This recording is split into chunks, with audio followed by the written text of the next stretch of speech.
সম্মানিত দর্শক শ্রোতা, আজকের বিষয় হচ্ছে কপালে সবার নাকি সুখ সয় না।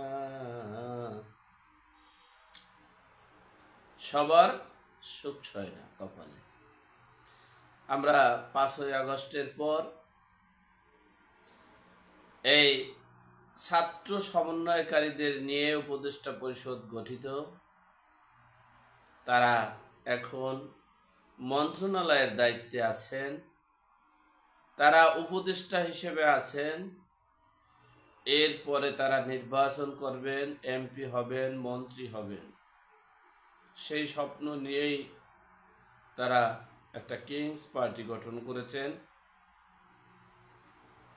ইতিপূর্বে আপনারা দেখেছেন আমাদের এই স্থানীয় মন্ত্রণালয়ের দায়িত্বপ্রাপ্ত যিনি উপদেষ্টা আসিফ মাহমুদ সজীব ভুঁইয়ার বাবার কাণ্ড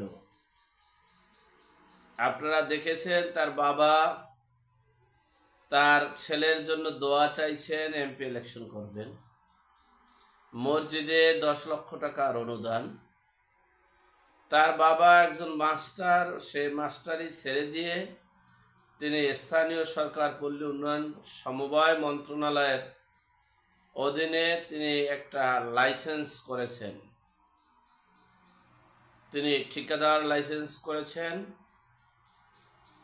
সেই আসিফ মাহমুদ সজীব ভুঁইয়ার গলায় জুতার মালা পরানো হচ্ছে, তার ছবিতে জুতার মালানো পরানো হচ্ছে, তার ছবিতে আগুন দিয়ে পুড়িয়ে দেওয়া হচ্ছে, তার ছবিতে এই জুতা পিটা করানো হচ্ছে। আমাদের মাস্টার মাইন্ড, যিনি এই আন্দোলনের বিখ্যাত মাস্টার মাইন্ড, আন্তর্জাতিক খ্যাতিসম্পন্ন ব্যক্তি মাহফুজ আলমকে বোতল ছুঁড়েছে। এর কারণটা আপনাদের সাথে একটু বলি। শেখ হাসিনাকে ডাস্টবিন বানিয়ে ময়লা ফালানো আমরা দেখেছি। অল্প দিনের ব্যবধানে আমরা সেই ডাস্টবিনে ছবি দেখেছি, মাস্টার মাইন্ডের ছবি, ময়লা ফেলাচ্ছে ছাত্ররা। আমরা জাতির জনক এই বাঙালিকে যিনি স্বাধীন করেছেন, যার নেতৃত্বে, তার গলায় আমরা জুতার মালা দেখেছি। তার ভাস্কর্যে অল্প দিনের ব্যবধানে আমরা দেখছি সেই মন্ত্রী সাহেব আসিফ মাহমুদ সজীব ভুঁইয়ার গলায় জুতার মালা, এমনকি জুতো পিটাও করানো হচ্ছে, এমনকি পুত্র পুরানো হচ্ছে। এই জাতি যে কেমন জাতি, এটা এত সহজে চেনা যায় না। তাদের বয়স তো অনেক, এই জন্য অনেক কিছু কেবল শুরু হচ্ছে। একটা কথা মনে রাখবেন, এই দিন নয়, আরো দিন আছে। এই দিন নিয়ে যাব সেই দিনের কাছে।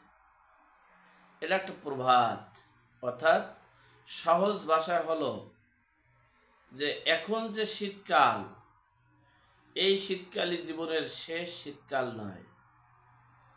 সামনে আরো শীত আছে, সামনে আরো গরম আছে। এখন গরম চলছে, সামনে আরো গরম আছে। সেই চিন্তা করেই কৃতিকর্ম করতে হবে। মবের রাজত্ব কায়েম করেছেন, সেই মবে কি আপনার একটু পড়তে হবে না? আপনি ভুলে গেলে চলবে? আপনি একজন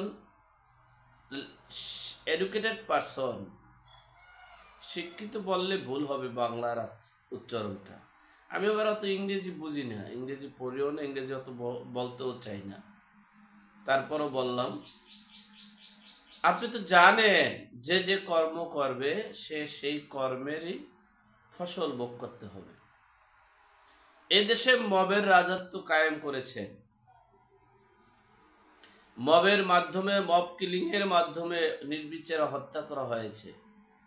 মবের মাধ্যমে বঙ্গবন্ধুর গলায় জুতার মালা পরানো হয়েছে, মবের মাধ্যমে এই শেখ হাসিনার ডাস্টবিনের ময়লায় ময়লা ফেলানো হয়েছে।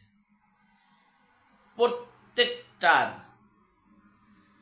কর্মের প্রতিফলন মাত্র 8 মাসের ব্যবধানে পেয়েছেন। এখনো নির্বাচনে অংশগ্রহণ করতে পারেননি, এখনো নির্বাচন করতে পারেননি, এখনো নির্বাচিত একজন পার্লামেন্ট মেম্বার হতে পারবেন কিনা সেটাও জানা নেই।